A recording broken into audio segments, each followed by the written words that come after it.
L'IA, il faut la prendre comme je le disais, comme un assistant, mais comme un outil qui va nous permettre en fait de nous aider dans notre quotidien, dans nos tâches. Ça ne va pas nous remplacer, mais ça va et nous ça aider. ne peut pas nous remplacer. Exactement. Hein.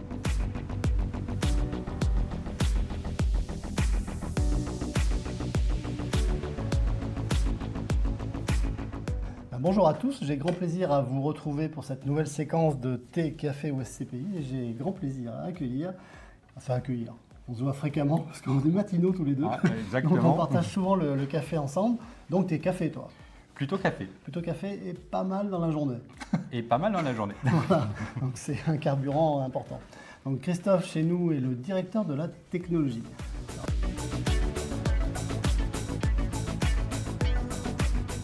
Dis-moi pourquoi directeur de la technologie alors que d'habitude dans nos métiers on entend plus souvent parler de directeur de l'IT, l'informatique, etc. Donc, pourquoi Oui, alors c'est vrai que c'est assez proche, mais la technologie en fait encadre des domaines beaucoup plus vastes.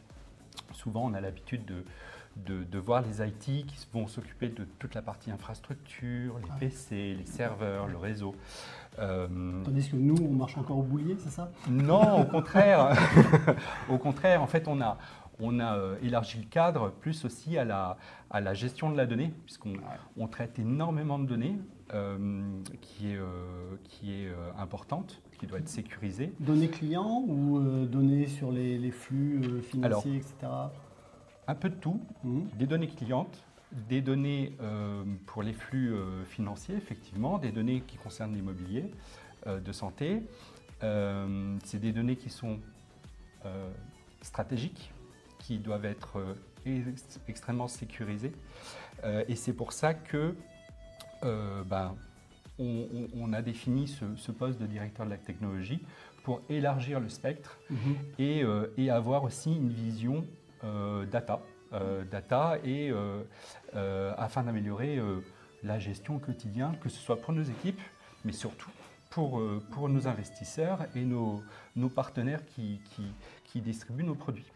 Nonobstant, la donnée dont tu as besoin, et on en a sacrément besoin pour le suivi des 260 actifs qui sont répartis dans le monde entier, avec notamment des données au niveau ISR, etc. C'est bien ça aussi? Tout à fait, oui. Oui, on a de la donnée qui va concerner effectivement purement de l'immobilier. On distingue en général deux types de données. La donnée qui va vraiment concerner nos actifs et puis la donnée qui va concerner plutôt la partie financière, comme on l'évoquait, qui va concerner nos investisseurs. Et donc, c'est deux catégories de données qui sont essentielles. C'est deux métiers qui se rapprochent, mais il faut être capable de les stocker, de fluidifier les échanges justement de ces données. Et tout l'enjeu est là. Donc pour faire ton métier, il faut être un peu schizophrène. Il faut avoir il faut avoir une vision, il faut avoir une vision large. C'est ça qui est intéressant.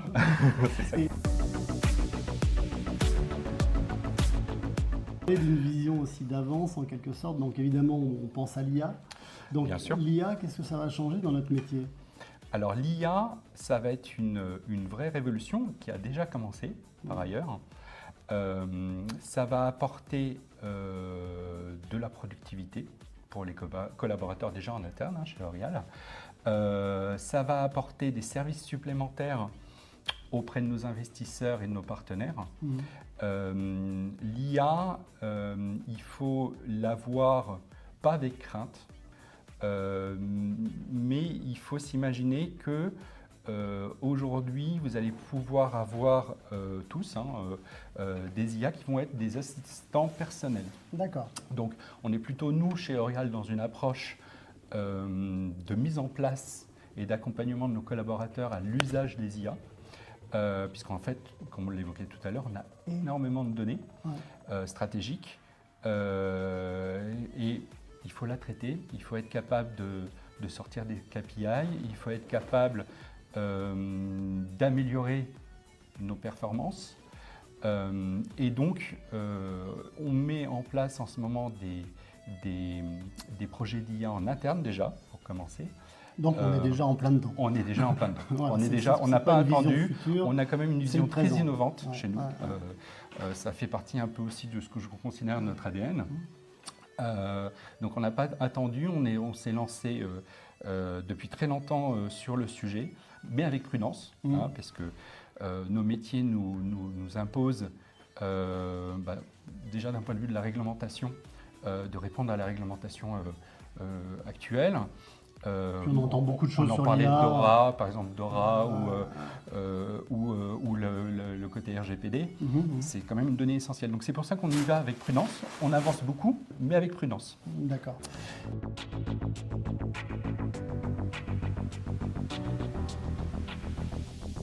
Et en effet, donc l'IA, moi que je qualifie souvent d'intelligence ajoutée finalement pour nos métiers. Et donc dans la relation au profit directement de nos partenaires, ça va se traduire par quoi?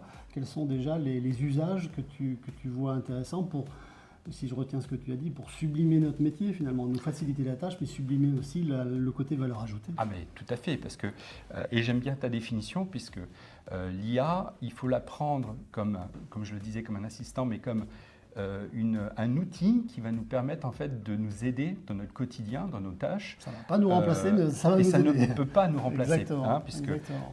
plus on a des collaborateurs, et c'est le cas chez nous, qui sont très compétents dans leur domaine d'activité, plus l'IA va être efficace.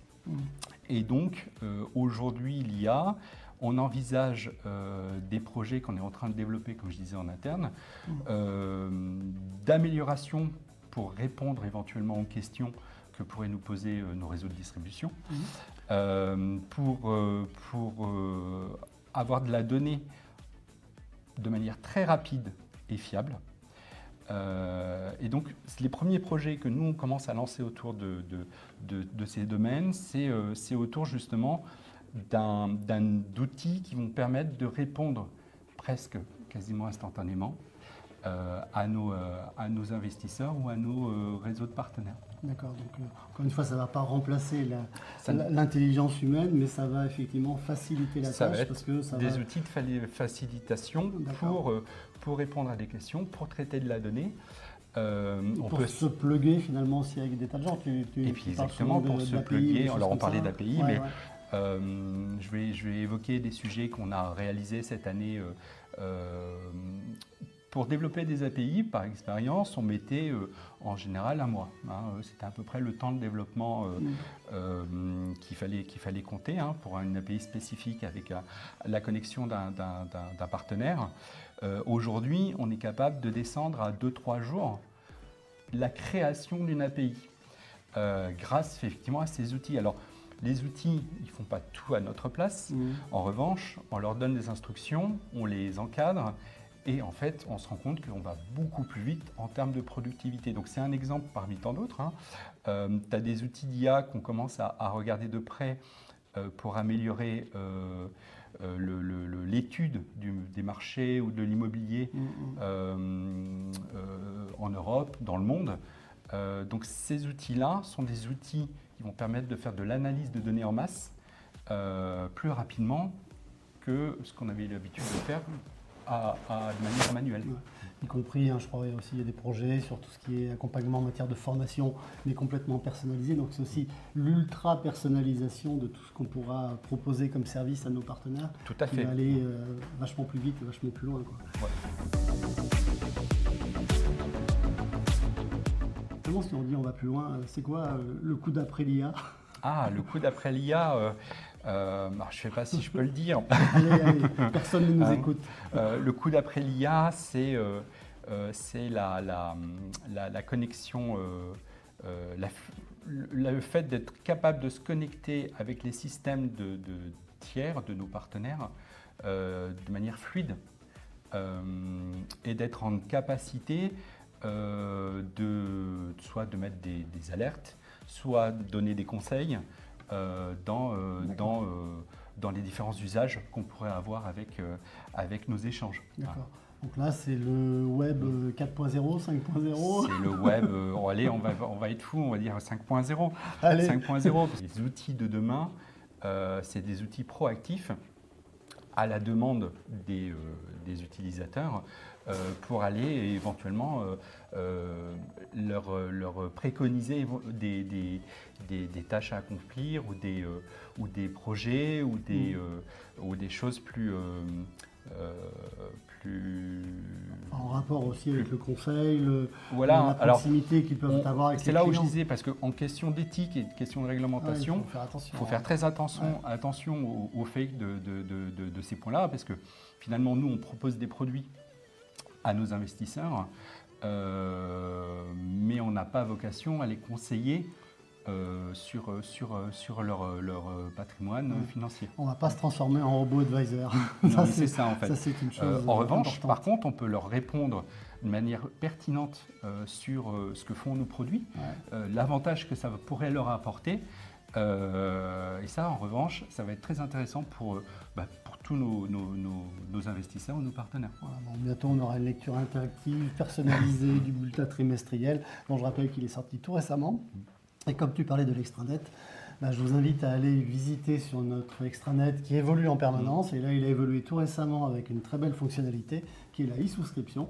Donc de A à Z, on peut faire une souscription en ligne avec la e-signature également. Et ça, on te le doit. Et je te remercie grandement. Grâce à vos équipes également. C'est un travail d'équipe en effet. Mais en tout cas, merci de cette contribution. Je crois qu'on a bien mérité un autre café. Génial. Allez, à très bientôt. Merci Thierry. Merci Christophe, à très bientôt. Au revoir.